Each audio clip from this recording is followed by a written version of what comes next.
बहरहाल अब यहीं से कर्नाटक में बनने वाली कांग्रेस की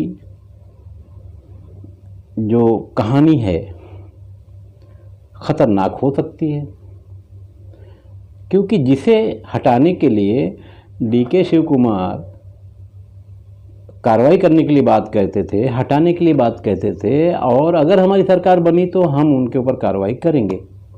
अब उसको उस पद पर बैठा दिया गया है जो सीधे कहीं ना कहीं केंद्र सरकार के पाले में जाता है।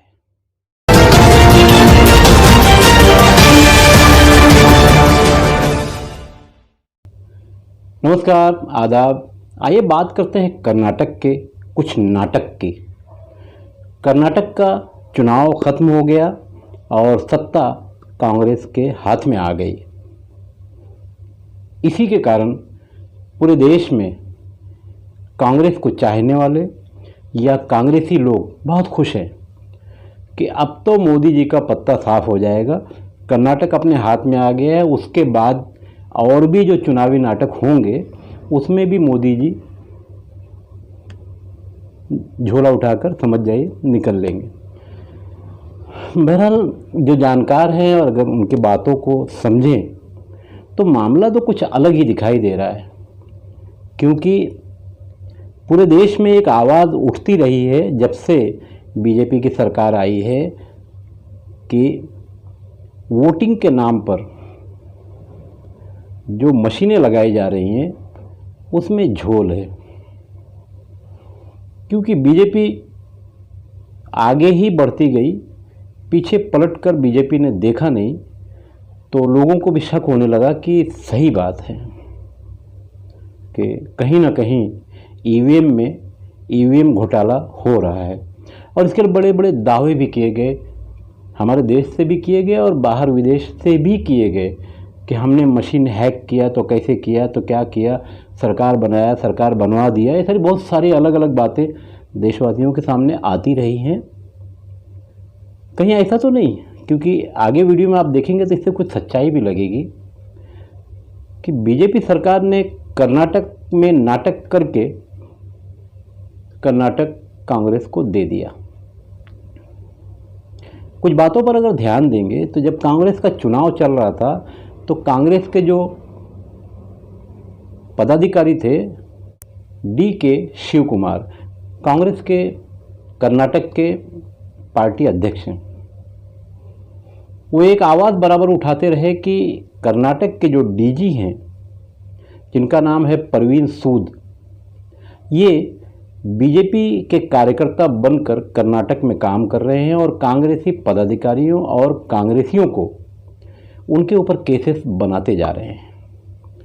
इसलिए तत्काल इनको हटाकर गिरफ्तार कर लेना चाहिए और हमारी सरकार आई तो हम इनको इस पद से हटाकर इनके ऊपर कार्रवाई भी करेंगे। चुनाव में इस तरह की बहुत सारी बातें होती हैं, मामलात सामने आते हैं, मगर जैसे ही सत्ता में लोग पहुंचते हैं बहुत कुछ भुला दिया जाता है। मगर जो लोग ये सोच रहे हैं कि मोदी जी ने कांग्रेस को जीत की बधाई दी है, तो उन्हें ये भी सोच लेना चाहिए और समझ लेना चाहिए कि अब परवीन सूद जो कर्नाटका के डीजी थे उन्हें सीबीआई का चीफ बना दिया गया है 2 साल के लिए। हालांकि इनके काम करने का जो वक्त है यानी रिटायरमेंट का वो 1 ही साल बचा है, मगर सीबीआई का जो चीफ बनाया जाता है वो 2 साल के लिए, तो मतलब 1 साल का उनको एक्सटेंशन भी दिया जाएगा। बहरहाल अब यहीं से कर्नाटक में बनने वाली कांग्रेस की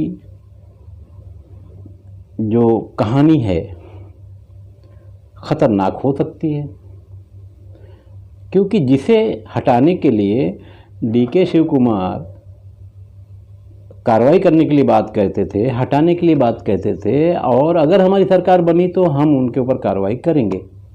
अब उसको उस पद पर बैठा दिया गया है जो सीधे कहीं ना कहीं केंद्र सरकार के पाले में जाता है। अब सरकार बनेगी, सरकार बनने के बाद बहुत कुछ होगा, तो फिर सीबीआई के छापे भी पड़ेंगे, जब सीबीआई के छापे पड़ेंगे तो ईडी के छापे भी पड़ सकते हैं, बहुत सारे मामलात हो सकते हैं, क्योंकि जिन लोगों ने परवीन सूद को गिरफ्तार करने या हटाने की मांग की थी, अब वो उनकी पकड़ से बाहर हो गए और सीधे केंद्र पहुंच गए। तो मोदी और अमित शाह का ये जो गेम प्लान आने वाले दिनों के लिए है, ये भी समझना होगा। हालांकि कर्नाटक का नाटक अब असली वाला शुरू होगा और आप देखेंगे तो कर्नाटक के चुनाव से 2-3 चीज़ें साफ हो गई।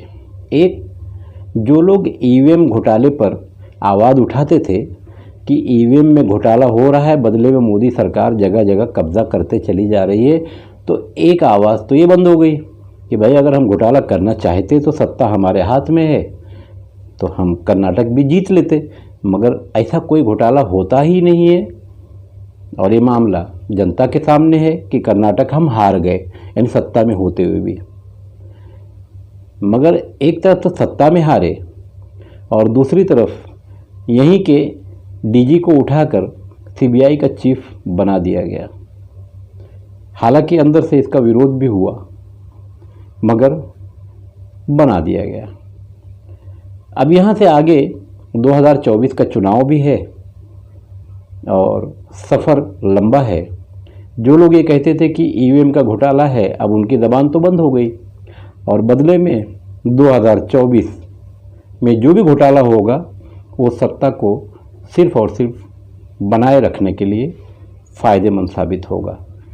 तो एक बार फिर ईवीएम घोटाला होने की उम्मीद है।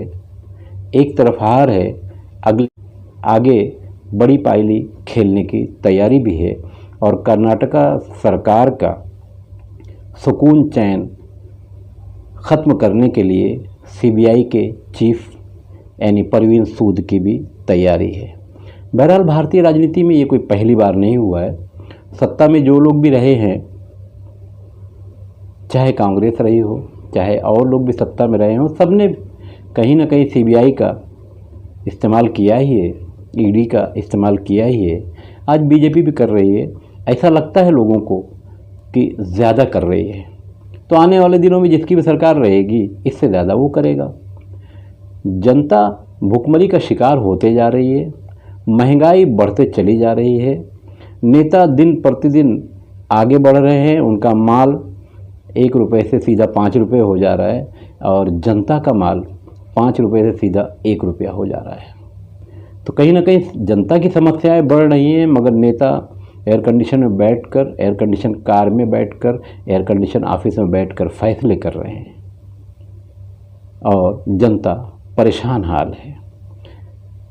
मौजूदा सरकारें चाहे कांग्रेस की हों चाहे बीजेपी की हों, कोई अपनी सरकार बचाने के लिए प्रयास कर रहा है तो कोई सरकार गिराने का प्रयास कर रहा है।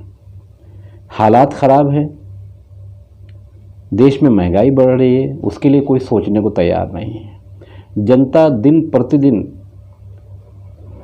पीछे हट रही है महंगाई के कारण, परेशानियों के कारण। इसके लिए कोई सोचने को तैयार नहीं है। अपने ग्रुप के मालदारों को और मालदार कैसे किया जाए, सिर्फ यही सोचने के लिए लोग तैयार हैं। आपको ये वीडियो कैसी लगी और आप हमारे चैनल पर अगर नए हैं तो यूट्यूब पर जाकर भारत शक्ति समाचार सब्सक्राइब कर लें और शेयर भी करें। आप हमारा सपोर्ट भी कर सकते हैं।